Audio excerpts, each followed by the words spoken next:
Oke, puji Tuhan Bapak Saudara sekalian. Kita ada di pembahasan yang keempat tentang Credo Rasuli, di mana hari ini kita akan belajar tentang kalimat yang dikandung dari Roh Kudus, lahir dari anak darah Maria.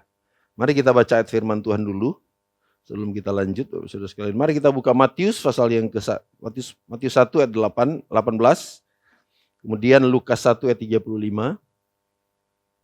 Dan kemudian Yesaya 7 ayat 14 ya, kita akan baca sama-sama supaya kita punya dasar ya tentang apa yang akan kita bahas hari ini. Mari kita buka Matius 1 ayat 18.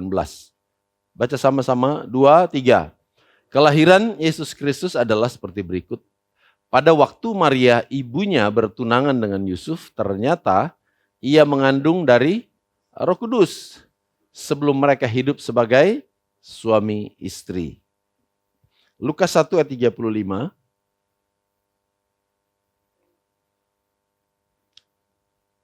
Lukas 1 ayat 35. Jawab malaikat itu kepadanya, Roh Kudus akan turun atasmu dan kuasa Allah yang maha tinggi akan menaungi engkau. Sebab itu anak yang akan kau lahirkan itu disebut kudus, anak Allah. Satu ayat lagi di Perjanjian Lama, Yesaya 7 ayat 14 sudah pernah kita bahas ya. Yesaya pasal 7 ayat 14, yuk baca sama-sama. 2, 3. Sebab itu Tuhan sendirilah yang akan memberikan kepadamu suatu pertanda. Sesungguhnya seorang perempuan muda mengandung dan akan melahirkan seorang anak laki-laki dan ia akan menamakan dia Immanuel. Ya, seorang perempuan muda mengandung, yaitu yang ditandai. Bapak Saudara sekalian, apa yang barusan kita bahas ini ya, ini semua masih berbicara tentang Yesus Kristus, Sang Firman yang menjadi manusia. Ya, diteguhkan dengan kalimat tadi apa? Yang dikandung dari Roh Kudus, lahir dari anak darah Maria.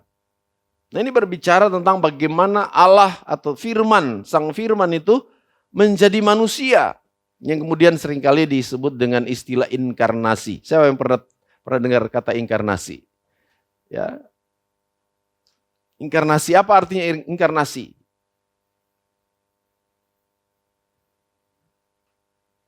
Inkarnasi artinya adalah menjadi daging atau menjadi manusia. Firman yang menjadi manusia, menjelma ya. Jadi ini penting Bapak Saudara sekalian untuk kita pahami. Kenapa? Karena ketika kita menyadari inkarnasi ini, kita mengerti, maksudnya ketika kita mengerti inkarnasi ini, itu akan memperkuat iman kita kepada Yesus ya, iman kita kepada Sang Juru Selamat Tuhan kita. Kenapa? Ya karena kita itu akan merasa dikuatkan karena Firman atau Allah sendiri turun ke dalam dunia yang mendekat dengan manusia. Sehingga manusia itu tidak merasa bahwa jarak antara Tuhan itu begitu jauh, begitu sulit dijangkau. Dan Allah sendiri yang punya inisiatif, dia mau menjadi manusia supaya dia dekat dengan manusia. Ya. Supaya dia mengerti, oh ternyata jadi mungkin ini pikiran saya, supaya dia mengerti bagaimana, oh ternyata manusia itu ternyata bisa lapar, bisa haus, bisa menderita, bisa mengalami yang namanya hal-hal yang dialami oleh manusia. Jadi ini penting untuk kita pelajari, untuk kita pahami supaya sekali lagi Bapak Saudara sekalian, saya terus menekankan bahwa ini adalah keyakinan iman ya, yang seringkali kita kumandangkan, yang seringkali kita ucapkan saat kita sebentar kita akan menyampaikan bersama sebelum perjamuan kudus. Jadi bukan sekedar kita ucapkan, tapi ada pengertian yang sangat jelas supaya kita menyampaikannya tidak ragu-ragu. Dan sekali lagi jangan sampai kita kedapatan menyampaikan sesuatu yang ternyata tidak kita lakukan. Ya. Yang tidak kita hidupi. Yang kemudian saya pakai istilah apa? Jadi orang itu kalau lain di mulut, lain di hati, itu istilahnya apa? Dimulai dari huruf M. Di belakangnya huruf huruf K, ya. Lain di mulut, lain di hati. Itu sama saja dengan orang munafik. Jadi kita menyampaikan, jadi disampaikan lagi di dalam persekutuan orang-orang kudus, di persekutuan yang kita sebut dengan persekutuan anak-anak Tuhan. Kita begitu lantang mengucapkan, tetapi kita tidak mengerti. Ya bagaimana melakukan kalau tidak mengerti. Nah hari ini kembali kita akan bahas Bapak Saudara sekalian. Jadi penting sekali inkarnasi ya itu terjadi supaya kita memahami bahwa Allah punya inisiatif untuk mendekati manusia.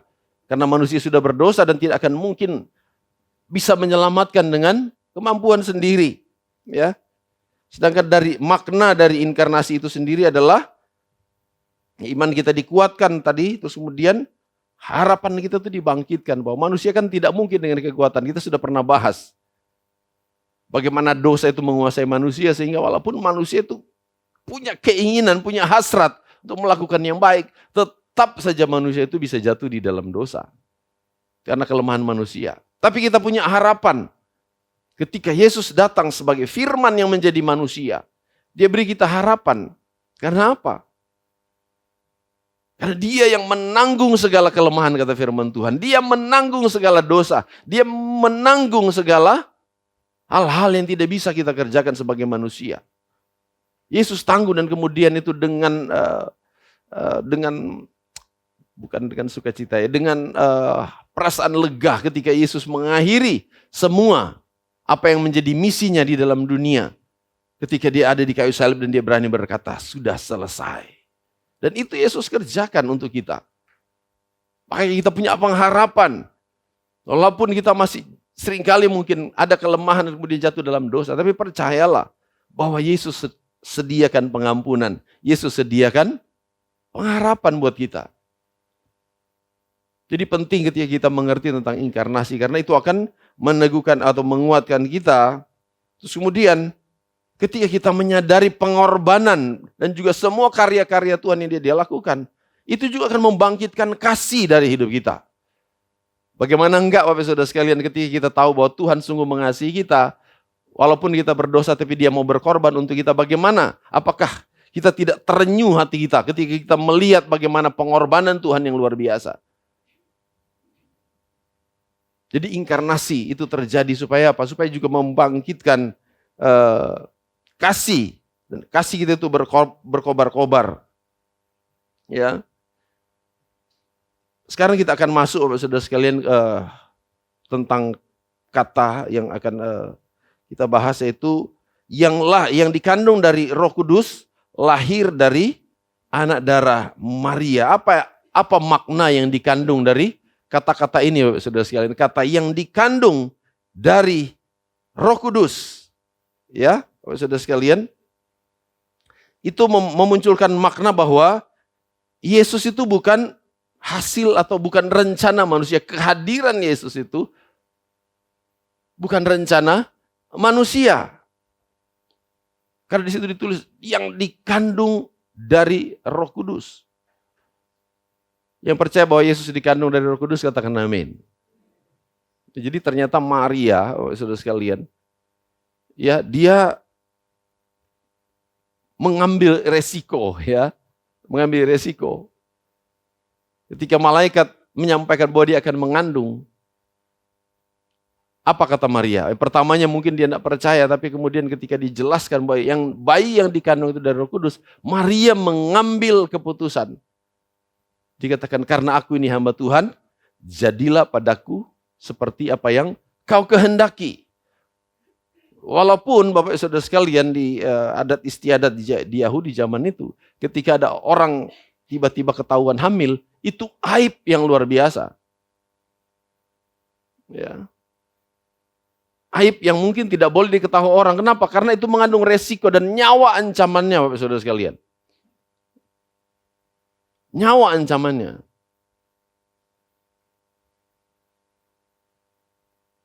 Tapi Maria ambil resiko itu, ya.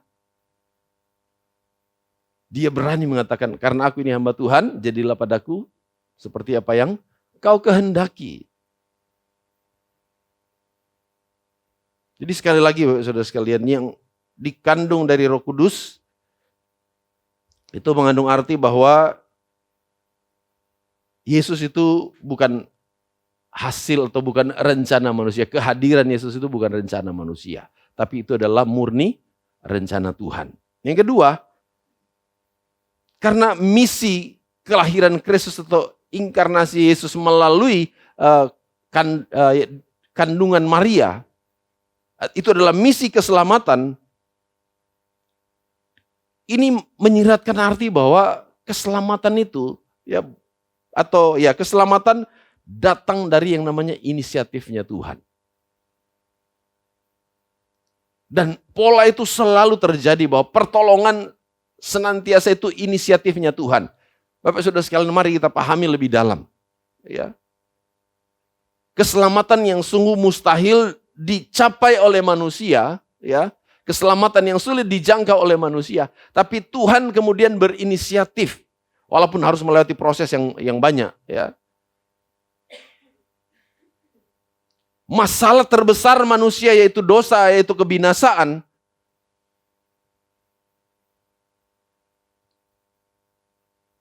Tuhan sendiri yang punya inisiatif untuk menyelesaikannya. Yang tadinya manusia itu harus masuk neraka semua gara-gara dosa, tapi Tuhan berinisiatif untuk menyelamatkan manusia dari hukuman kebinasaan. Jadi pola ini saya percaya juga berlaku untuk semua masalah yang kita hadapi. Saya percaya Tuhan tidak akan pernah tinggal diam ketika melihat anak-anaknya itu ada di dalam masalah.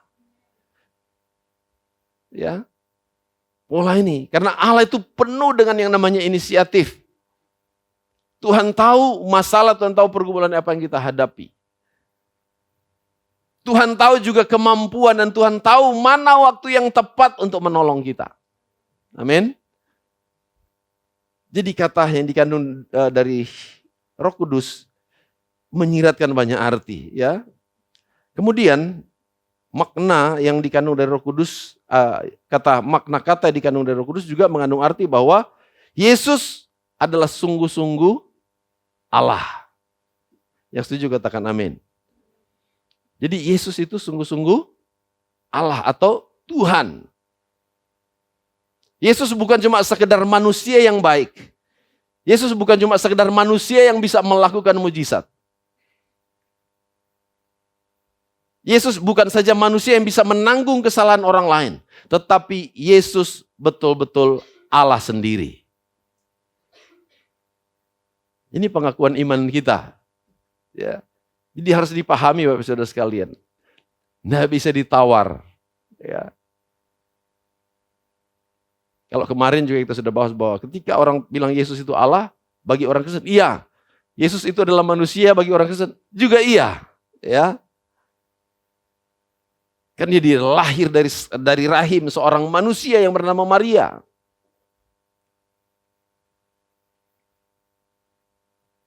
Jadi kemudian Bapak Saudara sekalian, ketika kita melihat sesuatu hal yang besar tentang keselamatan, karena kehadiran Yesus yang dikandung dari Roh Kudus, kita menyimpulkan bahwa keselamatan kita bukan karena usaha kita.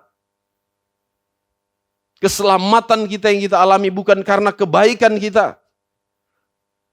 Keselamatan itu bukan prestasi rohani, tapi murni karya Allah. Yang setuju katakan amin. Sehingga ada yang mungkin pernah bilang bahwa, wah saya kan ini sudah setia ke gereja, saya kan sudah melayani Tuhan, saya layak diselamatkan. Bukan Bapak Saudara sekalian. Ya, Efesus pasal 2 ayat 89 mengatakan bahwa sebab karena kasih karunia kamu diselamatkan oleh iman, itu bukan hasil usahamu. Jadi keselamatan atau hidup kekal itu murni pemberian Allah. Prosesnya adalah ketika Yesus datang untuk menyelamatkan manusia melalui akhirnya dia dikandung Roh Kudus di dalam rahim Maria. Jadi sekali lagi Bapak Saudara sekalian, makna dari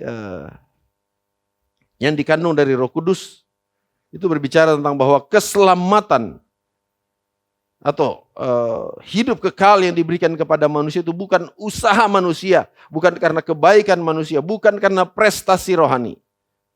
tetapi murni karya Allah yang sempurna dalam hidup manusia. Amin.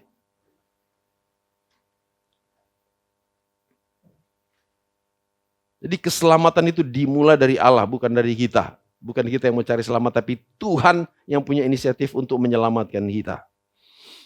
Yang kedua, kita lihat makna dari kata lahir dari anak darah Maria. Ya. Lahir dari anak darah Maria.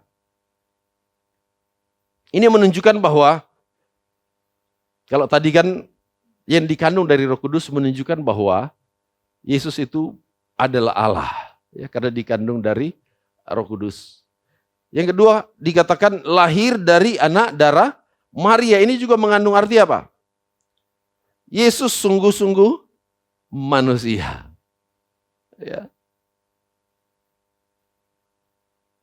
Karena Alkitab mengatakan ketika genap mungkin waktu untuk melahirkan, Maria melahirkan. Jadi artinya apa? Maria mengalami proses kehamilan yang seperti manusia. Walaupun bayi yang di dalam kandungan Maria itu adalah dari Roh Kudus, tetapi Maria tetap melahirkan sama seperti proses manusia melahirkan. Kurang lebih 9 bulan dia mengandung. Kemudian dilahirkanlah seorang yang bernama Immanuel atau bernama Yesus. Sehingga kita meyakini bahwa ketika kredo ini kita ucapkan, kita juga meyakini bahwa Yesus itu juga adalah sungguh-sungguh manusia. Dia lahir, terus kemudian apa? Dia bertumbuh. Seperti tadi saya katakan, dia bisa merasakan sakit, dia bisa merasakan kecewa, ya. Dia juga bisa merasakan lapar, dia juga bisa merasakan marah, ya. Jadi itu menunjukkan manusia. Jadi kalau kita katakan Yesus adalah Allah, iya, tapi Yesus adalah manusia juga, iya. Yang setuju katakan amin. Tadi saya sudah sempat singgung, kenapa Yesus harus jadi manusia? Supaya dia mengerti, ya. Walaupun dia adalah maha segala-galanya. Ya karena dia mau menyelamatkan manusia, ya tentunya dia harus mengerti manusia itu seperti apa. Dia juga mengerti bagaimana hidup manusia, dia mengerti pergumulan. Dia mengerti setiap penderitaan, dia mengerti juga setiap luka hati dan sebagainya. Bagaimana ketika orang itu tersakiti, bagaimana orang ketika dikecewakan. Yesus pernah mengalami. Ya. Jadi Bapak Saudara sekalian, mungkin kita harus betul-betul meyakini, kita harus punya kesadaran bahwa ternyata Yesus juga pernah mengalami seperti apa yang dialami oleh manusia, sehingga ketika kita mungkin merasa nggak layak, ya, ketika kita merasa hidup kita mungkin berantakan, iman kita itu turun naik, percayalah bahwa Yesus pernah merasakan banyak hal di dunia ini. Jadi dia rasakan bahwa Yesus tidak jauh dan Yesus itu bukan sesuatu yang asing. Makanya seringkali dikatakan bahwa Yesus itu adalah sahabat. Yesus itu apa? Sahabat yang bisa mengerti kita. Dia bisa memahami manusia itu seperti apa. Karena manusia itu ada pasang surutnya, ya, kadang-kadang semangat, kadang-kadang loyo, kadang-kadang kuat, kadang-kadang tidak kuat.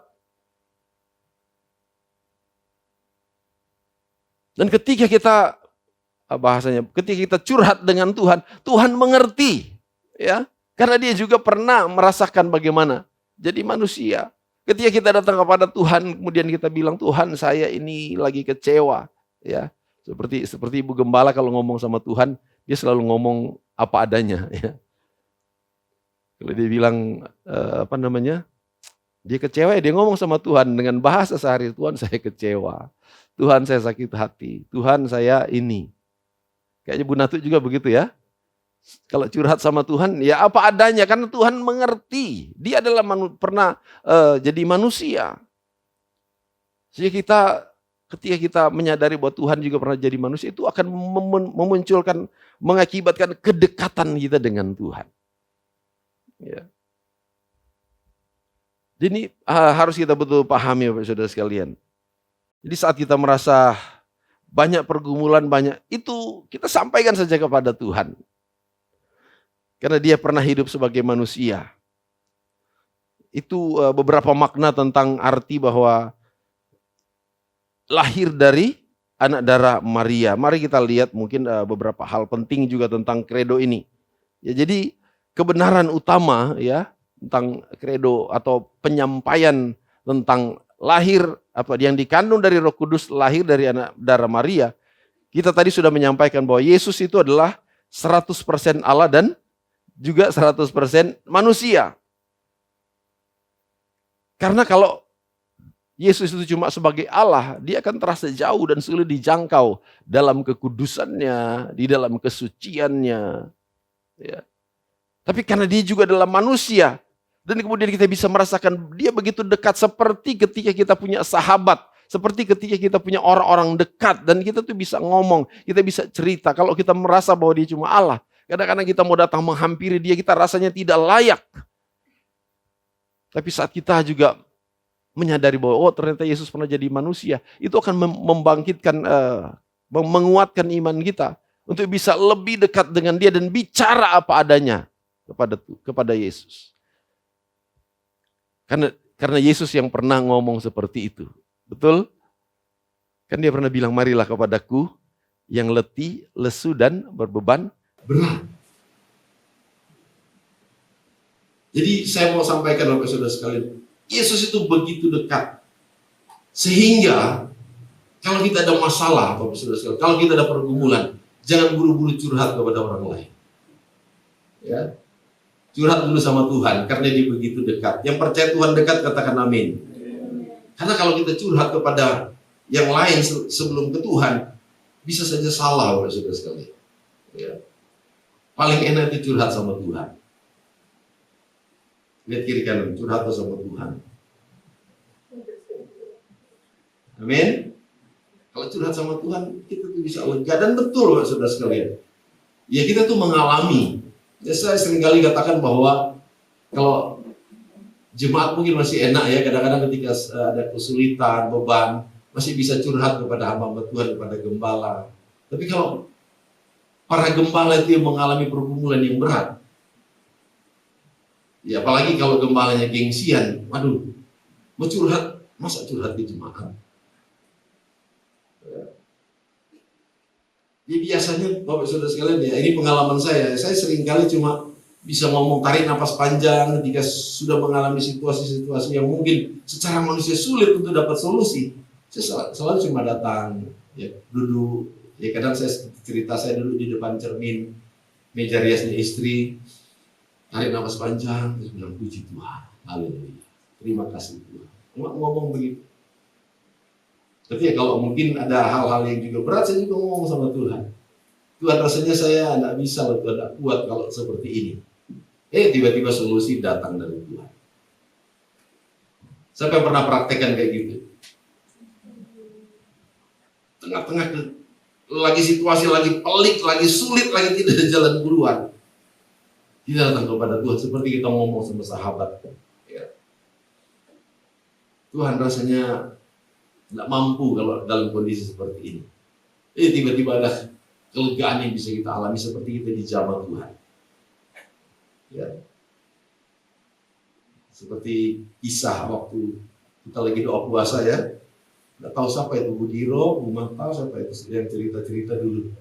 Waktu kita puasa di ruko di depan Delta Sari itu, ingat Bu ya, cerita. Bu, masalahku sakmene. Kalau banjir, airnya sudah sakmene. Maring ini ngelelep. Terus Bu Diro datang, lo kalian segini, aku sakmene. Jadi sudah mau tenggelam karena banjirnya sudah segini. Tapi ternyata itu berapa puluh, 20 tahun lalu Bu ya. Sampai hari ini nggak kelelep-kelelep ternyata ya. Puji Tuhan, karena kita punya Tuhan. Berat biasa. Ternyata masalah dan pergumulan kita itu Tuhan mengerti kok, Tuhan tahu. Saya bilang, wah gede-gedean masalah nih ibu-ibu nih.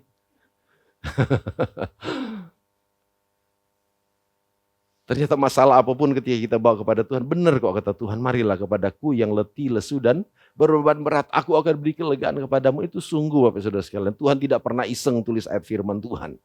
Kalau kita sungguh-sungguh mau melakukan, kita mau mendengarkan panggilan Tuhan dan memenuhi dan melakukan apa yang Tuhan mau, saya percaya pergumulan seberat apapun Tuhan bisa selesaikan. Ya. Jadi dia begitu dekat. Jadi makna atau nilai-nilai atau pokok-pokok inti dari kredo ini Bapak Saudara sekalian. Kita mau menyatakan bahwa ya Yesus itu Tuhan, Yesus itu juga adalah manusia dan dia begitu dekat. Dia bukan cuma sekedar Tuhan ya, yang sungguh ada dalam kekudusan dan juga kesucian, tapi dia juga adalah manusia. Ya, dia bisa mengerti setiap kita. Tapi karena dia dikandung dari Roh Kudus, makanya dia disebut manusia. Bapak Saudara sekalian, dia mampu menyelamatkan dan memahami kita. Ya. Dia adalah Tuhan yang maha kuasa. Dia adalah Tuhan yang maha kasih. Dia adalah Tuhan yang maha adil. Semua. Walaupun firman Tuhan mengatakan dia dikandung dari Roh Kudus dan juga lahir dari anak darah Maria.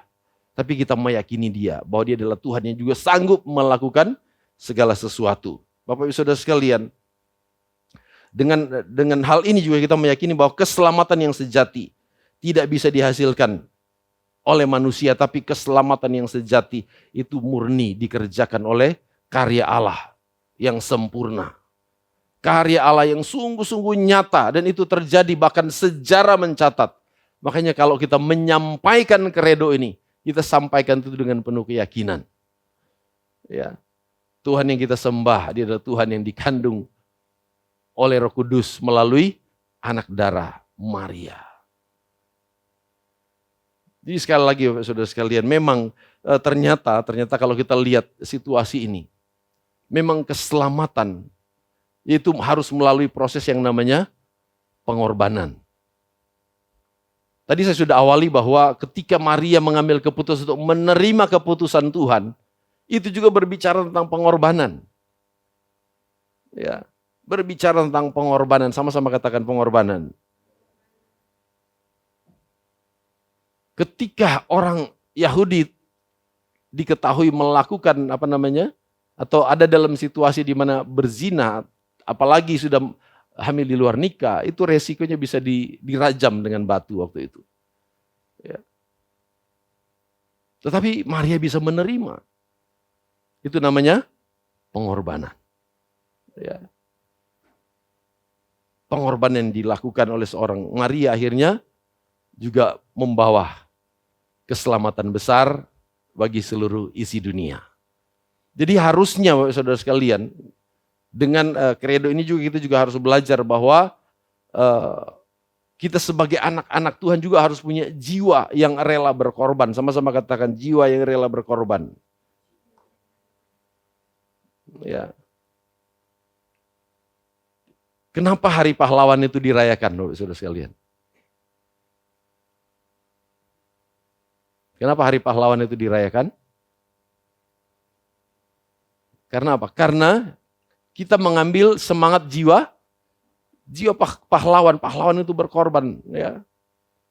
Nah, kita juga sebagai anak-anak Tuhan juga punya semangat itu, bukan pahlawan kesiangan ya, tapi pahlawan sungguhan yang mau berkorban, walaupun mungkin tidak dihargai apa yang dia lakukan, walaupun mungkin tidak dihormati, tetapi dia berjuang untuk mencapai satu tujuan ya. Pahlawan kan itu pasti mengarah kepada perjuangan untuk mencapai kemerdekaan. Kita lihat apalagi Surabaya ini ya, kota pahlawan.